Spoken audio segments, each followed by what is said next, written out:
আলাইকুম। আমি আছি জুবায়ের। প্রথমে শুরু করছি আল্লাহ তাআলার নামে। আমার ভিশনের দ্বিতীয় মসজিদ হাসানগঞ্জ পাঙ্গাসিয়া বাজার জামে মসজিদ প্রাঙ্গণে আছি। আপনাদেরকে দেখাবো হাসানগঞ্জ পাঙ্গাসিয়া বাজার জামে মসজিদের ইতিহাস, ঐতিহ্য সব কিছু জানাবো, সকল তথ্য। আসুন আমার সাথে।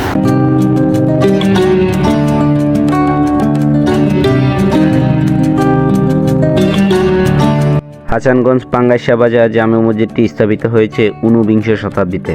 মসজিদটির অবস্থান পাঙ্গাসিয়া বাজার সংলগ্ন ১ নং ওয়ার্ড হাসানগঞ্জ, ওসমানগঞ্জ ইউনিয়ন, চরপেশন উপজেলা, জেলা ভোলা।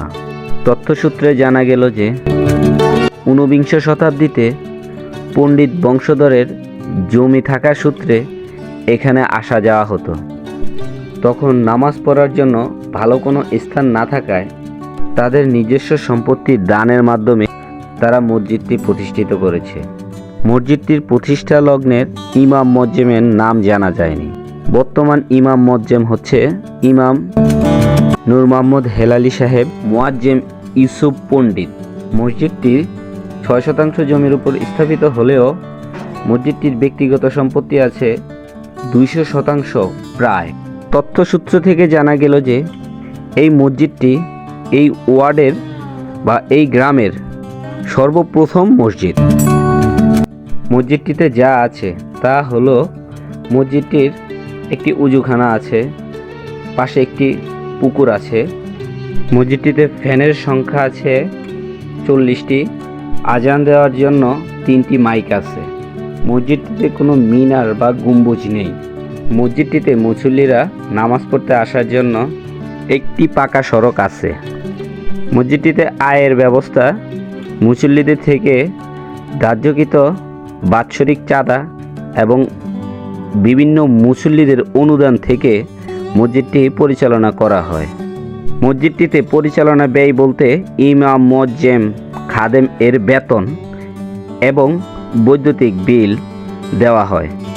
মসজিদটিতে প্রয়োজনীয়তা বলতে মসজিদটি বাজার সংলগ্ন হওয়া সত্ত্বেও সরকারিভাবে কোনো বাথরুম বা প্রসাবখানা স্থাপন করা হয়নি।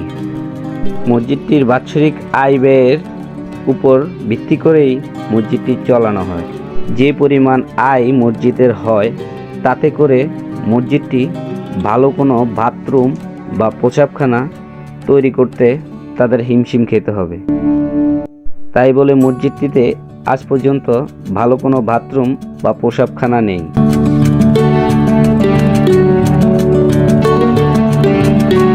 মসজিদটিতে আগে ঈদগাহ ময়দান থাকলেও জায়গা স্বল্পতার কারণে ঈদগাহ ময়দানটি এখন আর নেই। আমি আছি মসজিদের দক্ষিণ পাশের দরজা দিয়ে পুকুরের অংশটি দেখাচ্ছি আপনাদের।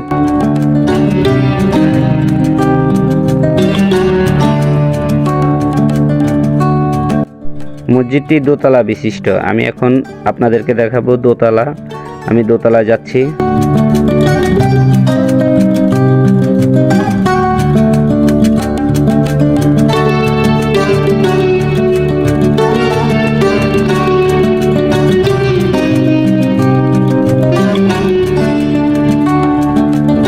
মসজিদটির দোতলায় কাজ চলমান দেখতে পাবেন। এই যে দেখতে পাচ্ছেন মসজিদটিতে কাজ চলতেছে দোতলায় কাজ চলার কারণে শুক্রবারে মসজিদটিতে মুসল্লিদের জায়গা হওয়া খুবই কষ্টকর। শুক্রবারে প্রায় ৬ থেকে ৭০০ মুসল্লি হওয়ায় মুসল্লিদের জায়গা দেওয়া খুবই কষ্টকর হয়ে পড়েছে। দেখানোর মতো সুযোগ হয়ে উঠেছিল, কারণ আমি শুক্রবারে মসজিদটিতে ভিডিও করতে গিয়েছিলাম। শুক্রবার হওয়ায় মসজিদটিতে আরেকটি জিনিস উপভোগ করতে পেরেছি। এই যে দেখুন, ফিন্নি খাওয়ার মতো অভিজ্ঞতা নিতে পেরেছি।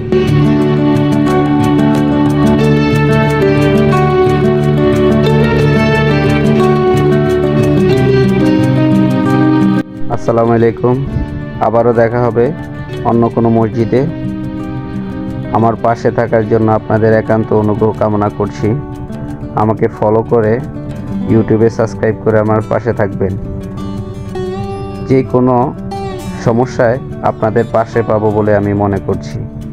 ধন্যবাদ আমাকে দেখার জন্য।